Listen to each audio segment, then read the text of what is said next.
Hello बच्चों, कैसे हैं आप सब। आप सभी का स्वागत है आरजीएस बोर्ड एग्जाम में चैनल पर। आज हम लोग स्टार्ट करने जा रहे हैं आपके बिहार बोर्ड के क्लास 10 के इंग्लिश सब्जेक्ट में पैरानोमा पार्ट 2 का चैप्टर 7 पोइट्री का द स्लीपिंग पोएटर। आज हम लोग करने वाले हैं इसके क्वेश्चन आंसर को बच्चों। ये चैप्टर रहा बच्चों आपका स्लीपिंग पोएटर। स्लीपिंग पोएटर हम लोग पिछले लेक्चर में पढ़ चुके हैं, इस चैप्टर को कंप्लीट कर चुके हैं। आज हम लोग करने वाले हैं इसके क्वेश्चन आंसर को। तो पहला जो है आपका ग्रुप में करना है, आप लोग ग्रुप में डिस्कस कर सकते हैं इस क्वेश्चन आंसर को, ठीक है। फिर है आपका B.1। B.1 का टोटल यहाँ पे देखिए 5 क्वेश्चन है। हम लोग 5 क्वेश्चन को इसको करेंगे।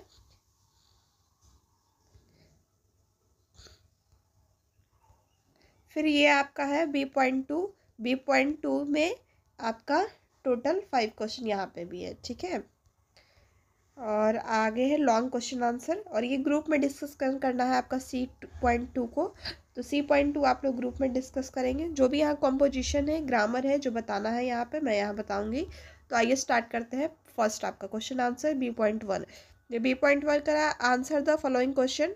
पहला इस सारे क्वेश्चन का आंसर देना है। करा how much load the porter have to in his bag. कितना कुली जो है अपने पीठ पे, अपने कंधे पे कितना भार लिया था। तो porter has a 25 kilo load on his back. तो 25 किलो लोड लिया था। सेकेंड क्वेश्चन है बच्चों, what the distance does the porter cover in the snow of winter. वो जो बर्फ की जो बारिश हो रही है ठंड में, कितना डिस्टेंस और कुली को तय करना था। तो 6 माइल डिस्टेंस, उसको और कितना डिस्टेंस करना था, 6 माइल डिस्टेंस को। Who is challenging the mountain.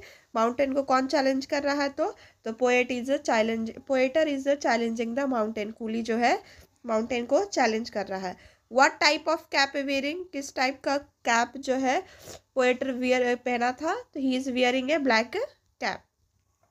What type of a smell does porter emit. किस टाइप का स्मेल पोएटर से आ रहा था। तो ये porter emit the sulphur like a sour smell. उसको सल्फर जैसे एक दुर्गंध आ रही थी। B.2 में चलते हैं। B.2 में देखिए कुछ हम लोग मेन जो आपका आंसर है वो हम लोग बता दे रहे हैं। बाकी आप लोग को चैप्टर में अच्छे से लेक्चर में समझाया गया है, आप उसको ऑन वर्ड में भी यहाँ डिस्क्राइब कर सकते हैं। कहा जा रहा है what is there is on cliff. यहाँ पे ऑन क्लिफ का मतलब क्या है।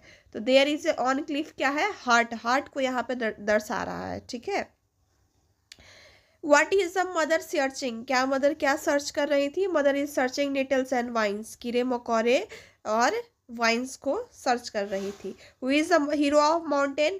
माउंटेन का हीरो कौन है। तो porter is the hero of mountain, ठीक है। आइए अब हम चलते हैं नेक्स्ट। फोर्थ में क्या कर रहा है, what is the meant by lead of night.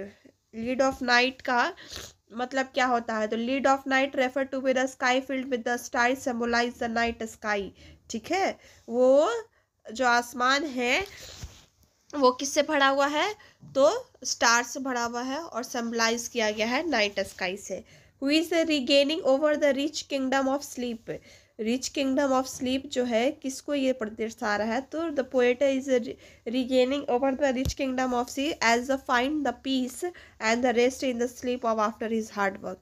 अपने कड़ी मेहनत के बाद वो ऐसे सो रहा है जैसे कहीं का वो क्या हो, राजा हो, ठीक है, अपना उसका राज्य हो। आइए हम लॉन्ग क्वेश्चन आंसर के पास चलते हैं।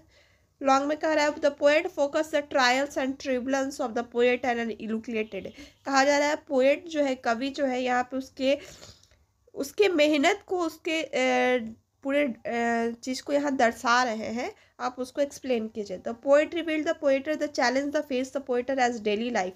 वो जो डेली लाइफ में जो कुली चैलेंज फेस करते हैं, सामना करते हैं, उस चीज़ को यहाँ दर्शा रहे हैं। Through the description physical condition such as carrying the heavy load, enduring the weather condition, suffering from hunger, education, ये सारे चीज़ को कवि यहाँ दर्शा रहे हैं। क्यों, कैसा एक बहुत बड़ा भारी सामान लिया है, उसका जो वेदर, मौसम का जो कंडीशन है बिल्कुल ख़राब है, पूरी तरह से वो भूखा है। और अब कवि जो है पोएट को उस स्ट्रगल को यहाँ पे इम्प्रूव कर रहे हैं, बता रहे हैं कि कैसे कंडीशन में उसकी फैमिली रह रही है, ठीक है, उसका क्या स्थिति है और वो किस तरह से रहा है, कैसे वो अपने जीवन को एक इंसानियत, जो एक इंसान का जो सहन शक्ति है वो कितनी उसकी है, ठीक है। इस चीज़ को यहाँ पे ये दर्शा रहे थे। इसमें सारा कुछ आंसर अवेलेबल है, हम लोग शॉर्ट में इसको समझा दिए हैं बच्चों। आई होप आपको समझ आ रहा होगा। A mother is searching for nettles and wine. Who is the sea and why is searching for such? Mother is referred to be the poem. He is the wife of poet. He is searching for nettles, wines for the insulated family. Nettles and represent the food of source, improve the isolated maintenance of environment. Mother search the highlighting the despite of the situation and struggle survive the scarcity. ये सारे चीज़ को दर्शा रहे हैं आपके mother कि कैसे वो वाइन को और नेटल्स को सर्च कर रहे हैं, कैसे वो सब चीज़ को बता रहे हैं, कैसे वो फूड सोर्स के बारे में खोज रहे हैं। मदर जो है वो कैसे फैमिली सिचुएशन में दिखा रही है अपने भूख को, अपने स्कार्सिटी को, अपने प्रॉपर्टी को, ये सारी चीज़ को दर्शा रही है। ठीक है, ये लास्ट क्वेश्चन आपका है, determination of hard work and continuity with the race, do you agree, what your opinion, reference the poem sleeping poet. Sleeping poet के बारे में जो ये रेफरेंस किया गया उसका हार्ड वर्क को, उसके चैलेंज को, तो इस चीज़ से आप क्या सहमत हैं, तो उस चीज़ को बताइए। Yes I agree this statement of determination of hard work and continuity necessary for success and reflected the poem. हाँ बिल्कुल, ये चीज़ सही है कि आपका हार्ड वर्क और आपकी कंटिन्यूटी जो है सक्सेस को मिल सकती है। The sleeping poet of undergoing determination provide the family despite the immense of hardship and the power of despite exertion of environment, mount climate and importance of pressure। यही कर रहा है कि उसके जो हार्डवर्क है वो अपने हार्डवर्क किस लिए कर रहा है, तो अपने फैमिली के लिए कर रहा है। अपने वो चैलेंज किस लिए सह रहा है, तो अपने फैमिली के लिए सह रहा है कि उसको सब कुछ क्या हो, उसको अचीव हो जाए। ठीक है, खाने को भोजन मिले, अच्छे से रहे उसका परिवार, तो इस चीज़ के लिए वो हार्ड वर्क कर रहा है, इस चीज़ को दर्शा रहा है। उसका जो रिसाइलेंस, उसका जो डेडिकेशन है कुली का, वो क्या है, पूरी तरह से रेस्ट और पीस है। वो कितना हार्ड वर्क करता है और कितना शांति दिमाग से और अपने जीवन को जी रहा है। ठीक है, ये एग्जाम्पल है एक तरह से कि आपकी कंटिन्यूटी और आपका हार्ड वर्क वो क्या है, सक्सेस को मिल सकता है। ये आपका कंपोजिशन है बच्चों। कंपोजिशन फर्स्ट है आपका लेटर, तो लेटर किसको लिखना है, तो अपनी मदर को लिखना है और उस लेबर के बारे में लिखना है कि कैसे उस तरह से वो अपने जीवन को दर्शा रहा है। ठीक है, तो ये आपका पहला लेटर में जाएगा आपका नाम, आपका एड्रेस, आपका स्टेट और जिप कोड जो होगा, आपका जो डेट है मेंशन कीजिएगा। डियर मॉम, पहले आप अपने स्वास्थ्य, अपने उनके बारे में और अपने स्वास्थ्य के बारे में जानकारी देंगे। उसके बाद आगे आपका जो भी मेंशन करना है लेटर में उस चीज़ को आप यहाँ पे मेंशन करेंगे। यहाँ पे आप ना उस लेटर को मेंशन करके लिख सकते हैं। ये था आपका लेटर और लास्ट में आप डियर बॉब करके यहाँ पे लिख दीजिएगा डेट और कंप्लीट। ठीक है, आई होप आपको एक समझ आया होगा। देखिए यहाँ पे दिया हुआ है, ये सारा कुछ यहाँ दिया हुआ है और यहाँ लास्ट में आपका नाम।